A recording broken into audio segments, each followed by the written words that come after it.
NDA अप्रैल 2026 के forms आ चुके हैं। अगर आप अभी यही पूछ रहे हो कि रेफरेंस बुक कौन सी लेनी है तो भाई थोड़े गलत रास्ते पे तो हो। तो हेलो, जय हिंद, नमस्कार, this is your Alok sir. Welcome back to Trishul defence academy. आज हम लोग एनडीए 2026 का जो 1 अप्रैल में जो एग्जाम होगा उसके बारे में कुछ अच्छी अच्छी बातें करेंगे। हम ये सीखेंगे अगर हम अभी तक ऐसे ही बेवकूफ़ी करते हुए आए हैं तो उस बेवकूफ़ी को सुधारा कैसे जाए, क्या पढ़े और सबसे जरूरी चीज क्या नहीं पढ़े उस पर भी चर्चा की जाएगी। ज्यादा से ज्यादा स्कोर कैसे किया जाए।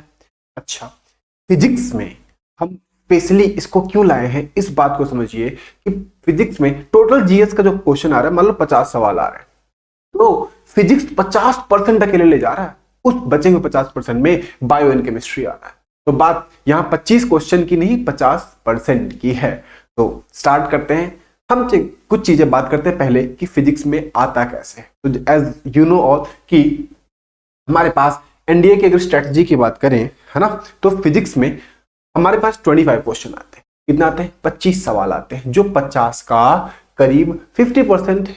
अब 25 सवाल में से आधे आधे ले जाएंगे केमिस्ट्री एंड बायो, बाकी 25 फिजिक्स का खेल है। और सबसे खूबसूरत बात, ये डुएबल होते हैं। मैं इसी और किसी की गारंटी तो नहीं ले सकता, लेकिन फिजिक्स की गारंटी ले सकता हूं, ये डुएबल है, अपन को छोड़ना नहीं है। तो आज की इस 5-10 वीडियो में हम ये 5-10 मिनट की वीडियो में हम ये बात करेंगे कि क्या पढ़ना है, क्या नहीं पढ़ना है और किस ऑर्डर में पढ़ना है।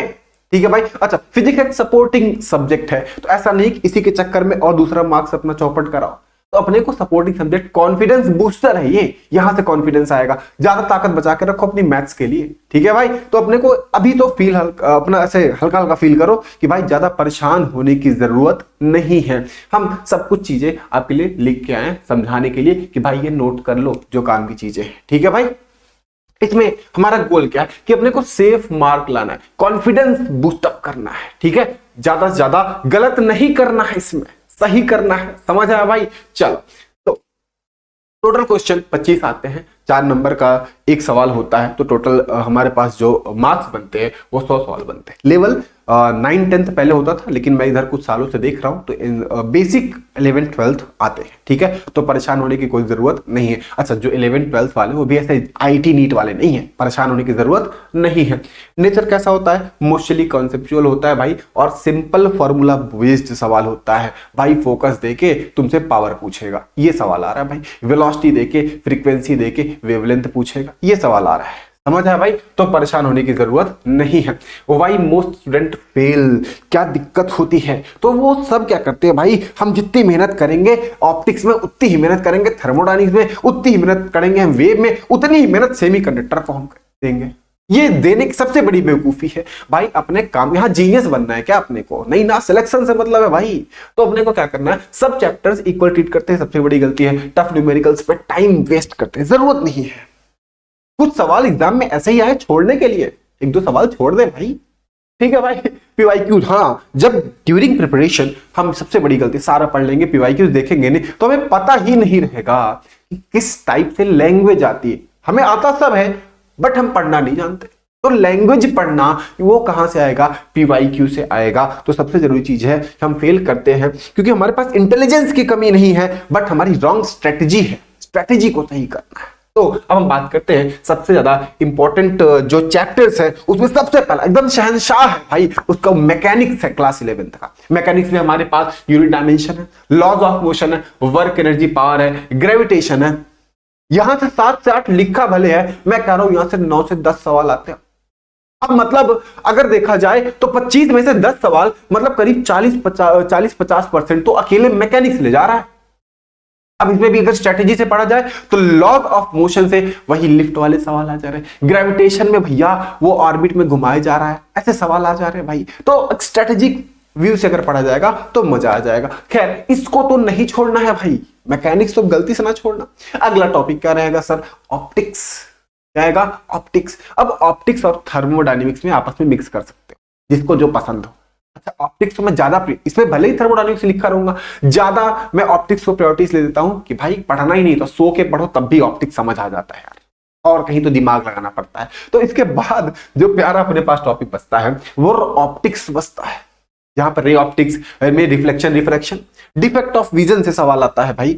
और वेव ऑप्टिक्स में जो है बस थ्योरी बेस्ड, जैसे पोलराइजेशन क्या होता है, डिफ्रैक्शन क्या होता है, अपने को रेनबो जो फॉर्म होता है, स्कैटरिंग, मतलब ज्यादा डिटेल नहीं आता, इंटरफेरेंस क्या होता है, वैसे फॉर्मूला टाइप थियरेटिकल सवाल आ जाते हैं। ठीक है भाई, हाई एक्यूरेसी पोटेंशियल होता है। यहां पे मेन चीज यही हाईलाइटेबल है कि हाई एक्यूरेसी होती है हमारी, हम यहाँ पे गलती नहीं कर सकते। ठीक है भाई, क्योंकि हमें भाई ऑप्टिक्स से जिंदगी भर खेल रखा है, ऐसा सोच के पढ़ोगे तब भी आ जाएगा। ठीक है, तो सबसे ज्यादा इंपॉर्टेंट चीज जो थी वो थी हाई एक्यूरेसी के यहाँ पे चांसेस रहे, गलत नहीं होगा। ठीक है भाई, अप्रॉक्स 3 से 4 सवाल आते हैं, 4-5 भी सवाल आ सकते हैं अगर वेव ऑप्टिक्स को मिलाया जाए तो। अगला जो रहेगा वो करंट और थर्मोडायनेमिक्स रहेगा। सबसे ज्यादा हाई ROI किसका था? मिडिल पे जो आते हैं भाई ये वाले रहे, थर्मो और इलेक्ट्रिसिटी। इसमें से मस्त अपनी इच्छा के अनुसार, चाहे इसको तुम चूज करो चाहे इसको चूज करो। ठीक है भाई, लेकिन याद रखना, मैं बार बार कह रहा हूं भाई, अगर कोई चीज पसंद नहीं आ रहा उसको छोड़ दे, बाद में देखना जो पसंद आ रहा उस, जो नहीं पसंद आ रहा उसके चक्कर में जो पसंद आ रहा उसकी बैंड बजा रखे तुमने। तो अपने को इसमें से कोई एक टॉपिक पहले से कवर अप करना है, जहां पे देख रहा हूं ओम्स लॉ पे सीरीज पैरेलल, और ये पक्का आता है भाई, इलेक्ट्रिकल पावर हमेशा आया, हमेशा। और सीरीज पैरेलल भी मैंने हमेशा देखा है। इन दोनों को अगर मिलाया जाए तो करीब 7 से 9 सवाल पाए जाते हैं। हमारा खत्म, बस अब पढ़ना बंद कर दो फिजिक्स, बहुत पढ़ लिया भाई, सही सही कह रहा हूं। इसके बाद अगर अपने को टाइम बचता है, ठीक है भाई, तो वेव एंड साउंड हल्का फुल्का देख लो, रे ऑप्टिक्स के थोड़े अच्छे अच्छे डिटेल सवाल, अदरवाइज कोई जरूरत नहीं है। इजी पिकिंग में क्या होता है भाई, इन सबकी डेफिनेशन जान लो, फोटो इलेक्ट्रिक इफेक्ट क्या होता है, एटॉमिक एंड न्यूक्लियर बेसिक्स। अब इसमें क्या फायदा, सुन, अगर तुमने ये पढ़ा तो केमिस्ट्री का भी काम हो गया।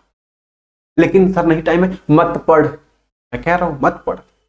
अपने को इन चीजों को नहीं छोड़ना, बस इतना कर ले, ये हो गया, ये हो गया और ये हो गया, बस खुश रहो, बस बाकी छोड़ो, अब चिल मारो और मैथ्स और इंग्लिश पे ध्यान दे दो भाई। ठीक है भाई, तो ये चीज लो प्रायोरिटी, डोंट मतलब यहाँ पे ओवर डू मत करो, जबरदस्ती का नहीं पढ़ो। ठीक है, सेमीकंडक्टर बैठ पढ़ो, एसी थ्योरी पढ़ रहे हो, इलेक्ट्रोमैग्नेटिक वेव की एकदम डिटेल कर रहे हो, है ना भाई। टाइम कम है, डेप्थ का कोई रिवॉर्ड थोड़ी है कि तुम बहुत डिटेल पढ़ो। भैया इस बंदे को ज्यादा नंबर देना है, इसको ज्यादा आता है, IT लेवल तक आता है इस बंदे को, क्या फर्क पड़ता है भाई। हाँ, पढ़ते वक्त अपनी माइंडसेट ऐसा रखना चाहिए, अपना माइंडसेट कि हमको हर चीज डेप्थ में पढ़नी है, लेकिन उस डेप्थ को पढ़ने में अगर एक्सेस टाइम लग रहा है तो प्लीज ऐसे ऊपर ऊपर पढ़ो भाई। ठीक है,